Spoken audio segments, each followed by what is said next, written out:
Earliest of the three kickoffs, Christmas Day in KC. Patrick Mahomes and the Chiefs hosting the Raiders. Late first half, Chiefs up 7-3. They're in kind of a funky formation. Snap goes to Isaiah Pacheco. Messes up the scoop and score. Miscommunication, costly for KC. Raiders extra point, no good. They wouldn't need it. They're up 9-7. Very next with the stare down, too, crossing the goal line. Raiders make up for that missed XP. 2-point conversion, good. They're up 10. Next, Chiefs possession. Mahomes can't find anybody. Ball hits grass. So does Travis Kelce's helmet on the sideline. Stafford tries to return it. Andy Reid stops him. Oh, chemistry. Oh, chemistry. All going wrong for KC here in late December. Reid has had some words for Kelce. Chiefs down 10 at the half. And typically, Patrick Mahomes is fine with a double-digit deficit. He's historically good in terms of win percentage, 45. Aiden O'Connell, just 62 pass yards on the day, enough to get the road win. Antonio Pierce, what did it take to get that win at Arrowhead? Real intent, violence, physicality, pain.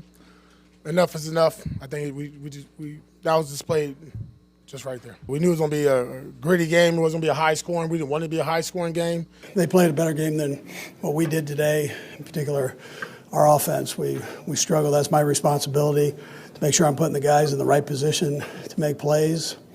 And it didn't happen the way that I wanted it to. If we clean it up, we'll be able to score points. It's just we got to clean it up. I mean, we're 2 games left. You have to do it, and if we don't, we'll be going home. So I think if we clean it up, If we clean it up, we can beat anybody. I truly believe that. But we got to prove that we can do it. Through 15 games, it's been far from clean, though. KC is having one of its worst offensive campaigns under Andy Reid. This unit is averaging its fewest points per game since 2014. A year they finished 9-7. They're 9-6 now. Turnovers and drops for this year's Chiefs, the most for this team in 11 seasons under Big Red. Dan Orlovsky, Marcus Spears, Mina Kimes with us here on NFL Live. It is an undeniable red flag, the lack of production for this team. Dan Orlovsky, what specifically are the issues that stand out with the Chiefs offense? Yeah, Phil, before we get into that, we got to do our job. Antonio Pierce should be the future head coach of the Las Vegas Raiders. This league is about results. This league is about meritocracy. This league is about opportunity. He has absolutely handled that at the forefront. So I wanted to say that before we get into the Chiefs. He should be their head coach. Now the Chiefs. I'll ask you guys this question. I'm going to answer it my opinion. Who's playing best on this offense right now? I would say Rashee Rice is playing the best football on this offense right now, outside of maybe Creed Humphrey. That says a lot about this football team. And the reality is, if we go back to week 1, the drops, I remember saying my biggest concern was Patrick only going to start looking at Travis Kelce if this continued throughout the season? That absolutely is happening. Patrick is playing at a lesser rate because, 1, the tackles, neither of them are playing good, and 2, the only person that he has a viable trust in is Travis Kelce. His play has now been impacted by it. There's no question about it that he is in a stretch of poor play-wise. They play shotgun football, catch and throw football. They are not good enough. When they play catch and throw football, they expose their weaknesses. They have to start to kind of cover up those weaknesses and try to get Patrick to play better outside of those variables that he can't control. Yeah, I completely agree about the nature of their offense right now and some of the changes they need to make to help with pass protection. Those issues are also exacerbated, Dan, you really saw this against the Raiders, by the fact that they can't really run the ball well right now. Look, the Chiefs aren't explosive. They weren't explosive last year, but last year they were an extremely good rushing team, which helped them still move the ball efficiently. Yesterday, against the Las Vegas Raiders, the running backs, meaning not when Patrick ran the ball, which was the only thing they did well all game, frankly, they had a 20% success rate and averaged negative 0.74 EPA per play. I went back and looked at their career game log since 2018, 97 games. That ranks 96th in success rate and 97th in EPA per play. So arguably the worst rushing performance of Patrick Mahomes' career in Kansas City. They need to accept that reality that they're not a good rushing team right now, because they're ending up in bad down and distance as a result of their inability to carry the ball on the ground. Some of that had to do with the offensive line and the push that they're getting or they're not getting, but it's something that's causing major problems for this offense to keep things on time. I want to get to my point, but I want to piggyback on something you said. You know why the run game's not effective? Because you don't have to do anything fantastic defensively to defend the Chiefs anymore. Yeah. Dan just brought it up about lining up in shotgun. Nobody's worried about the talent. Like, we get to a point where we start, like we always talk about it. We've been on this show together. Get to a point around this time of the season where it really becomes about the players and the playmakers.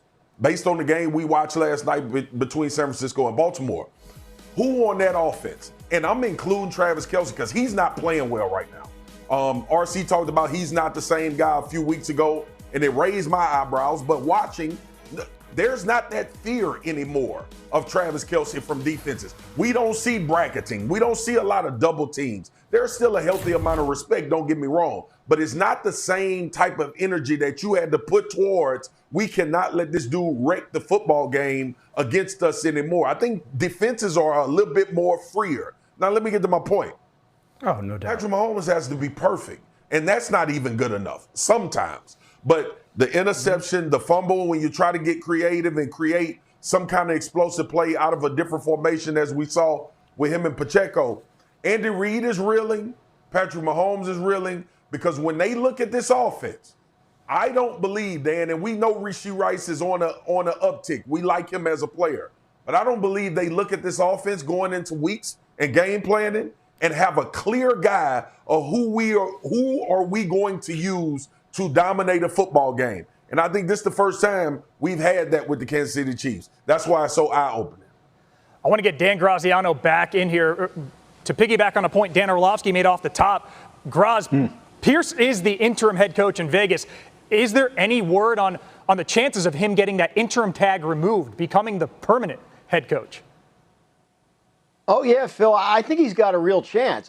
He'll be a strong candidate at the end of the year. Look, the rules say they're going to have to open it up and do a full search and interview multiple people from outside the organization. But 2 years ago, Raiders owner Mark Davis let go of a popular interim head coach in Rich Bisaccia that had taken over the team midseason and led it to the playoffs, and elected instead to hire Josh McDaniels. We all know how that worked out. I would not be surprised, based on the conversations I've had, if Mark Davis takes that into account this time around. Antonio Pierce has absolutely proven that the players will play for him, and that is a massive part of the requirements for this job. Now what he's going to have to do is sell Davis on his vision for the organization long term and his ability and his plan for implementing that. Every other candidate will have to do the same thing. AP has a leg up because he's already there in the building and can have those conversations already. But I do think he'll get a serious look at this based on his job performance so far. And they seem to be responding to that linebacker mentality in the locker room. 2 defensive touchdowns in each of the last 2 games. Vegas hadn't had multiple defensive touchdowns in a game since 2002 games in a row that the Commanders' QB Sam Howell's been benched for Jacoby Brissett. What can you tell us about the QB situation in D.C.?